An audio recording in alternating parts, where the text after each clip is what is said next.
Ito, ang problema. So, dito tumawag ako dun sa pinsa namin na may pharmaceutical lab. Sila, hindi sila apektado. Ang problema niya, yung mga staff niya. Anim daw doon sa staff niya, taga Montalban. Meron taga... Kaya talagang ang hard hit ay yung mga staff niya.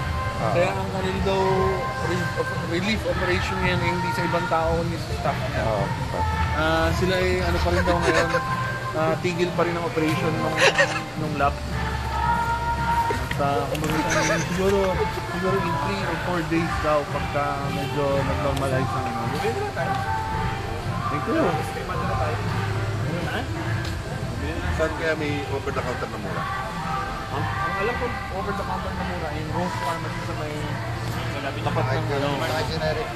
Saan yung generic pharmacy? May generic dito. Dito lang ako sa avenue na ito. Yung Gio ba yun? Maliit na generic pharmacy dito eh. Hindi ko naman ang daros sa gusto. Tara sa Rose. Tara, payara naman na. Boy! Okay na, mamamuso na ako yan.